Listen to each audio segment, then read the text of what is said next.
So, speaking about the history of Unix and Linux, we can recall the well-known saying, "We make our inventions stand on the shoulders of giants." But we must understand that many of those giants have failed. But such fails can be a good lesson for new developers. One such giant was a Multics project. The development of Multics began at 1965 as a research project of MIT, General Electric, and Bell Laboratories to create a time-sharing, multi-processing, and multi-user interactive operating system. After several years of development, the enthusiasm of the developers decreased more and more as the system became more and more complex, and the prospects of completion of development became less and less.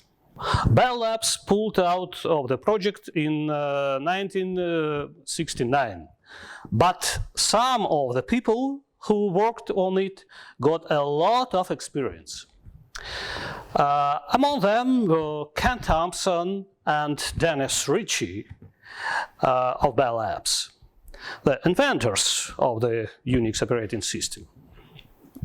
It's funny, but the history of Unix system is closely related to computer gaming. It started in 1969 when Ken Thompson discovered an old PDP-7 in a dark corner of the lab and wanted to use it to play a space travel game. There was little to do. An operating system had to be written to run it. And he did it. At midnight on January 1st, 1970, the Unix epoch began. From this time on, all clocks in a Unix-like system count down their time, including your mobile phone. Originally, it was a single-tasking operating system written on assembler language that was loaded from paper tapes and called UNIX. As opposite to the complexity of Multics. And then the team of Ken Thompson and Dennis Ritchie and Bell Labs received the new Digital Equipment Corporation PDP-11 computer to develop word processing system to the Bell Labs patent department. For the first time, 3 months, the machine sat in a corner, enumerating all the closest nights store on a 6 to 8 chessboard. Just became the hard drive wasn't shipped with a super new computer. This time could be used to choose a programming language. Because it was a computer with a completely new architecture, and programs written on PDP-7 assembler was not useful for it. And most interesting was the concept of another project used in some research and development projects, including Multics. It's BCPL. It was a high-level language itself, and only a small machine-dependent part was written on assembly. It was high-level programming language focused on portability.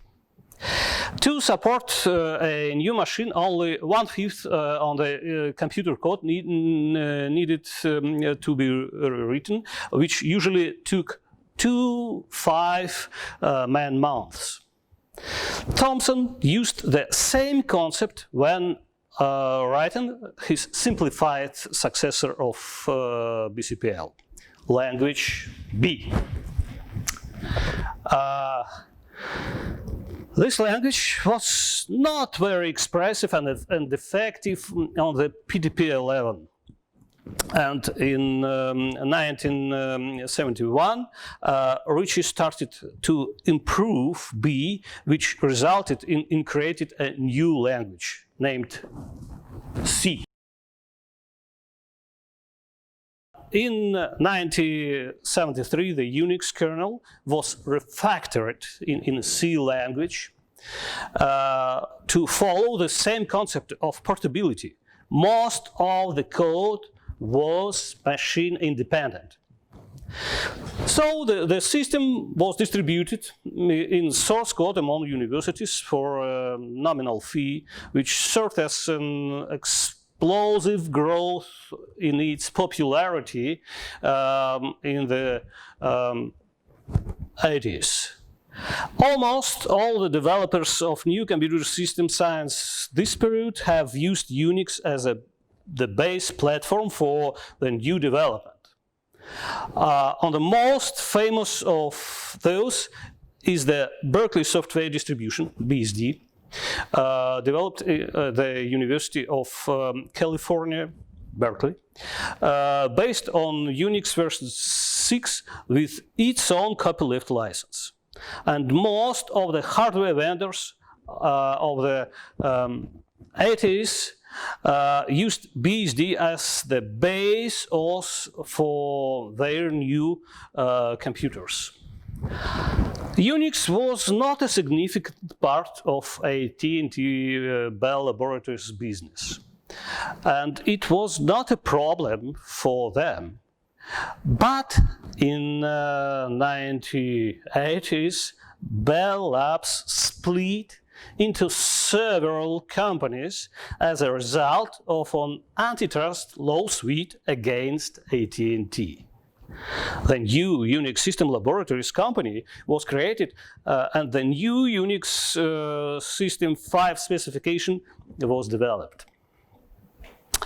Unix was the main business of this company, and they were very aggressive in pushing the new standard in the market.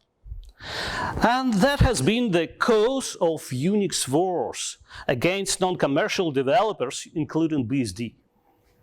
The commercialization of the Unix system market and move to closed development and distribution model has led to an alternative movement to develop a set of programs similar to the set of utilities standard in Unix, the GNU, the self-referential abbreviation.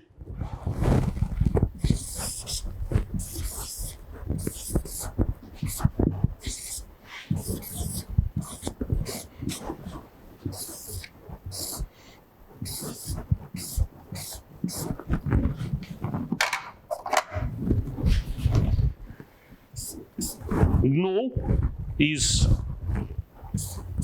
not Unix. So in 1991, Finnish student Linus Torvalds created his own operating system kernel, which compatible with the Unix OS called Linux. The Linux kernel combined with the set of utilities from the GNU project served as the basis for creating a complete operating system comparable in capabilities to commercial Unixes and usually even superior to them.